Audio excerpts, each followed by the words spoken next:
चिड़िया का बेटा कुकू और कौवे का बेटा जग्गू बैठे नदी पर खेल रहे थे। जब जग्गू कौवे ने एक छोटा सा आम का पेड़ उखाड़कर नदी में फेंक दिया। जग्गू, तुमने ऐसा क्यों किया है? जैसे हम जीना चाहते हैं और हमें अपनी जिंदगी से प्यार है, ऐसे ही ये पेड़ पौधे भी जीवन मांगते हैं। मुझे छोटे पेड़ उखाड़ने में बहुत मजा आता है। ऐसा कहते हुए जग्गू वहाँ से चला जाता है। कुकू उस छोटे से आम के पौधे को नदी से उठाकर दोबारा जमीन में गाड़ देता है। वो छोटा पेड़ मुरझा गया था और उसके पत्ते नीचे की तरफ झुक गए थे।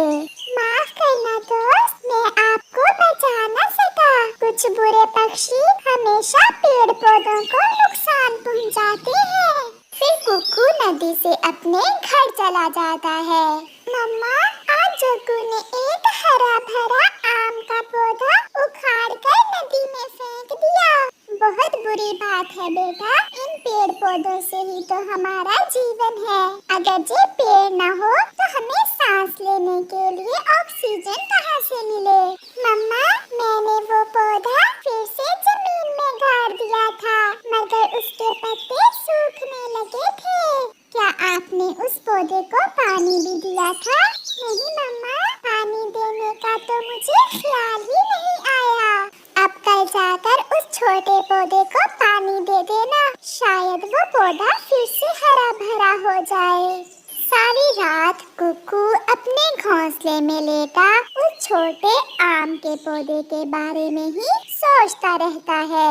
सुबह हो जाती है और कुकू जल्दी से उस पौधे के पास जाता है। उस पौधे के पत्तों को देखकर कुकू को ऐसे लगता है जैसे उस पौधे में फिर से जीने की उम्मीद जाग उठी है। कुकू जल्दी से उस छोटे पौधे को पानी देता है। सॉरी दोस्त, मैं कल आपको पानी देना भूल गया था।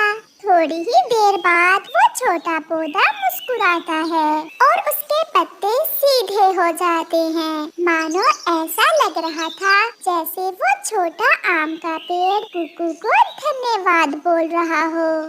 अब मैं हर रोज अपने दोस्त से मिलने आया करूँगा और आपको रोज पानी भी दे जाया करूँगा। ऐसे ही समय गुजरता गया। वो छोटा पेड़ और कुकू दोनों ही बड़े हो गए थे। कुकू हर रोज उस पेड़ को पानी डालता और घंटों बैठकर उस आम के पेड़ से बातें करता, मगर वो पेड़ चुपचाप कुकू की बातें सुनता रहता। फिर एक दिन कुकू जब शाम को अपने घर जाता है तो उसकी मम्मा बहुत बीमार हो जाती है। मम्मा बोले, क्या हुआ है आपको? आप मुझसे बात क्यों नहीं कर रही हैं? बेटा, मेरे पंखों में बहुत दर्द है और मेरी सांस भी रुक रही है। मैं अभी आपके लिए दवा लेकर आता हूँ। रुको, मेरी बात सुनो बेटा। मगर कुकू वहाँ से चला जाता है। कुकू सीधा उल्लू डॉक्टर के पास जाता है। अंकल, अंकल, मेरी मम्मा बहुत बीमार है, मेरी मम्मा के लिए दवा दे दें। क्यों पैसे लाए हो? बिना पैसों के मैं दवा नहीं देता। नहीं, मैं तो पैसे नहीं लाया। मुझे नहीं पता कि आप पैसे लेकर दवा देते हैं।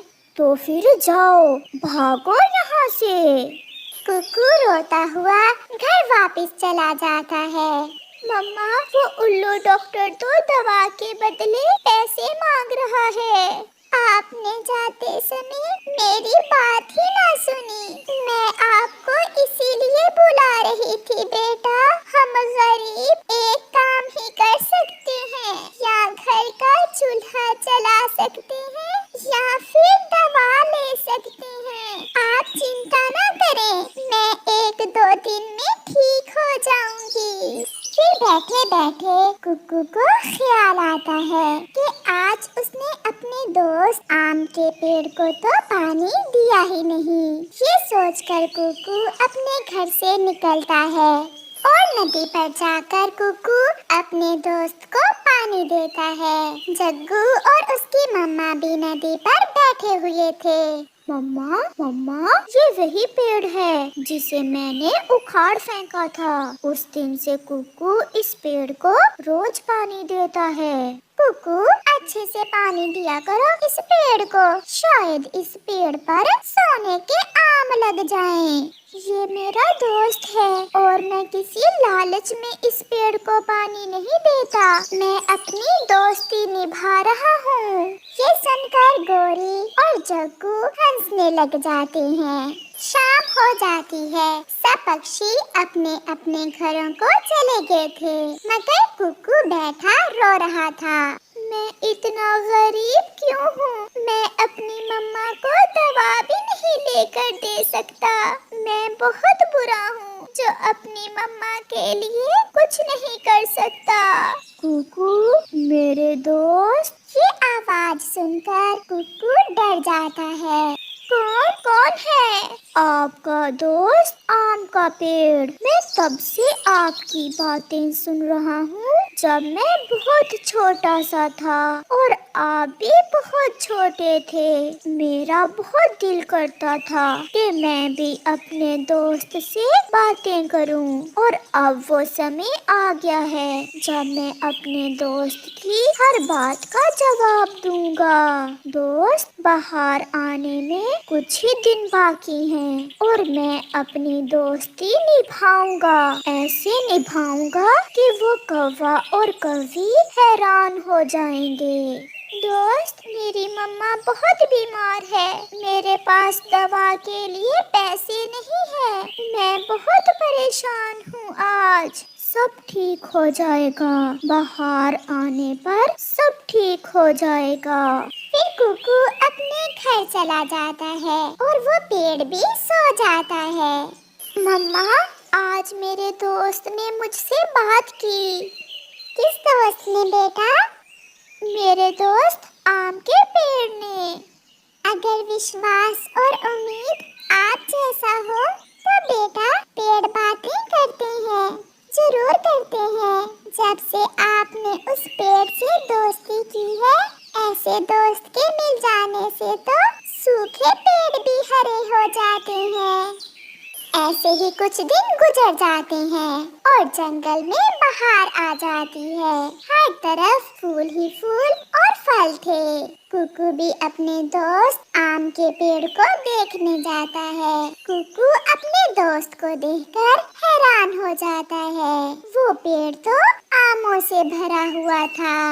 बुरे दिन गए, अब तोड़ो मेरे आम, जितने जी चाहे तोड़ो और उन्हें बेचकर अपनी माँ की दवा लो और अपने घर का चूल्हा भी जलाओ। आप बहुत अच्छे हो, मैं बहुत खुश हूँ। आपने सच में दोस्ती का हक अदा कर दिया। फिर कुकू उस पेड़ के आम तोड़कर उन्हें मंडी में बेचता है। वो अपनी माँ की दवा लेता है और ढेर सारे पैसे लेकर घर जाता है। फिर वो माँ बेटा खुशियाँ भरी जिंदगी गुजारते हैं और कुकू की दोस्ती उस पेड़ से हमेशा रहती। गुड़िया बेटी, आप घर में ही रहना, मैं अभी थोड़ी देर में आपके लिए कुछ खाने को लेकर आती हूँ। मम्मा, मैं भी आपके साथ जाऊंगी। नहीं बेटी, बाहर मौसम बहुत खराब है, तेज बारिश है। आप ऐसी बारिश में उड़ नहीं सकोगी। मम्मा, मैं अब बड़ी हो गई हूँ, मैं कर सकती हूँ। मम्मा है ना अभी, फिर आपको क्या जरूरत, मैं जा रही हूँ। फिर मम्मा चिड़िया अपनी बेटी के लिए भोजन लेने चली जाती है। अगर मैं तुम्हारे लिए शिकार लेकर आऊं तो फिर तुम मुझे क्या दोगी चीलधी?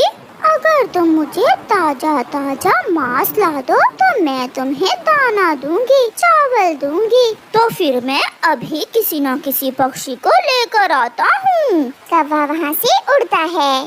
कौवा बहुत दुष्ट था। वो चील से मुफ्त भोजन लेने के लिए कुछ भी कर सकता था। चिड़िया को आता हुआ देखकर कालू कौवा चिड़िया को रोक लेता है और उसे कहता है, चिड़िया, ऐसी बारिश में तुम कहाँ जा रही हो? कौवे भैया, मैं अपनी बेटी के लिए भोजन लेने जा रही हूँ। तो फिर तुम मेरे साथ आओ, पुरानी गुफा में भोजन है, आधा मैं ले लूँगा और आधा तुम ले लेना। कौवा चिड़िया से ऐसे झूठ बोलता है। चिड़िया भी कौवे की बातों में आ जाती है। वो कौवे के साथ चली जाती है। रुको चिड़िया, तुम यहाँ बैठो, मैं अभी तुम्हें भोजन देता हूँ। फिर कौवा ऊंची आवाज में कहता है, मैं आ गया, अपना भोजन लो और मेरा भोजन दे जाओ, मैं आ गया। कौवे भैया, आप किसे बुला रहे हैं? नहीं नहीं, मैं तो ऐसे ही मजाक कर रहा था। पीछे से चील आकर मम्मा चिड़िया को पकड़ लेती है। छोड़ो मुझे, छोड़ो दुष्ट कौवे, तुमने धोखा किया है मेरे साथ, तुमने धोखा किया है। ऐसी बारिश में मुझे भी तो जिंदा रहना है, मुझे दाना लेना है और मुझे भी तो मांस खाना ही है ना। मेरी बेटी भूखी है, मैं अपनी बेटी के लिए भोजन लेने आई थी। तुम चिंता ना करो अपनी बेटी की, कल मैं उसे भी अपनी बातों में फंसा कर अपनी चील दी का भोजन बना दूंगा। फिर चील चिड़िया को पकड़कर गुफा में ले जाती है और कालू कौवा चील दी से दाना लेकर अपने घर चला जाता है। चील दी, मुझे जाने दे, मुझे ना खाए, मेरी छोटी सी बच्ची है, वो भूखी है, वो मेरे बिना मर जाएगी। क्या करूं चिड़िया, कमबख्त पेट कल से खाली है। चील दी, मैं छोटी सी चिड़िया हूँ, मुझ पर क्या मांस होगा। मेरे पास घर में 2 मोटी ताजी मुर्गियाँ हैं, मैं आपको वो दे सकती हूँ खाने में। मुर्गियों का सुनकर चील थोड़ा खुश होती है। अच्छा, वो मुर्गियाँ मोटी है ना? वो मुर्गियाँ बहुत मोटी हैं और साथ में मैं आपको मुर्गियों के अंडे भी दूंगी, वो अंडे भी आप ही लेना। तो फिर चलो, तुम अभी मेरे साथ चलो और मुझे वो मुर्गियाँ और अंडे दो। हाँ, अगर कोई चालाकी की तो मैं तुम्हारे साथ साथ तुम्हारी बेटी को भी खा जाऊंगी। फिर चिड़िया चील को साथ लेकर अपने घर की तरफ उड़ती है। जंगल वीरान था, सब पक्षी अपने अपने घरों में थे। ऐसी बारिश में कोई मजबूर पक्षी ही घर से बाहर निकला था। कौन है? मैं हूँ बेटी, आपकी मम्मा, दरवाजा खोलें। चील दी, आप यही रुके, मैं अभी 2 मुर्गियाँ और अंडे लेकर आती हूँ, मेरी बेटी आपको देखकर डर जाएगी। जल्दी आना, मुझे बहुत जोरों की भूख लगी हुई है। गुड़िया दरवाजा खोल देती है और मम्मा चिड़िया घर में चली जाती है। गुड़िया बेटी, चलो जल्दी चलो, हमें यहाँ से भागना होगा। मगर मम्मा, चुप चुप करो बेटी, आहिस्ता बोलो, खिड़की के रास्ते बाहर निकलो और भागो, बाहर चील है। फिर वो माँ बेटी खिड़की के रास्ते अपने घर से निकलकर भागती हैं। मम्मा चिड़िया ने आज पहली बार अपनी बेटी को बारिश में उड़ते हुए देखा था। वो खुश थी क्योंकि उसकी बेटी तो तेज बारिश में भी बहुत अच्छे से उड़ रही थी। काफी देर इंतजार करने के बाद जब चिड़िया घर से बाहर नहीं आती तो चील घर के अंदर जाती है। किसी को घर में ना देखकर चील गुस्से में आ जाती है। वो छोटी चिड़िया मुझे चूना लगाकर भाग गई, अब मुझे भूखी ही रहना होगा। भूखी चील गुस्से में वहाँ से उड़ती है। चिड़िया और उसकी बेटी बहुत दूर निकल गई थीं। वो दूसरे जंगल पहुँच जाती हैं। मिठू, मिठू दरवाजा खोलो, मैं बहुत मुश्किल में हूँ, मैं बहुत मुश्किल में हूँ। मिठू दरवाजा खोलता है। चिड़िया, आप ऐसी बारिश में आप अंदर आ जाएं। मिठू भैया, मैं मुश्किल से अपनी जान बचाकर यहाँ आई हूँ। वो दुष्ट कौवा धोखे से मुझे चील के पास ले गया। वो तो मुझे खाने ही वाली थी, मगर मैं बच गई। चिड़िया बहन, मैंने कुंडी अंदर से लगा दी है, आप यहाँ सुरक्षित हैं। भूखी चील गुस्से में वापस गुफा में जा रही थी कि उसे किसी घर से धुआं उठता दिखाई देता है। अब तो कोई और शिकार ही करना होगा, कहाँ जाऊँ? हाँ, वो सामने घर में धुआं निकल रहा है। चील उस घर की तरफ जाती है। कौन है? मगर चील चुप रहती है। कौन है? बोलो भी। कोई बारिश में आश्रय लेने आया होगा। तुम अपना काम करो।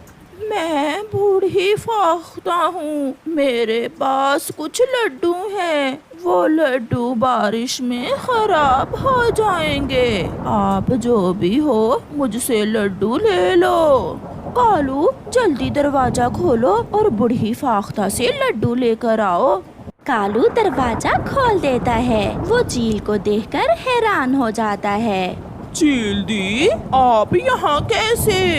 अंदर तो आने दो, सब बताती हूँ। चील कौवे के घर के अंदर चली जाती है। कौवे, वो चिड़िया तो भाग गई, वो मुझे उल्लू बनाकर भाग गई। अब पेट तो भरना है ना, चाहे कौवे खाकर ही भरना पड़े। क्या? ये क्या कह रही हैं आप चील दी? आपसे मेरे पुराने संबंध हैं, मैं मित्र हूँ आपका।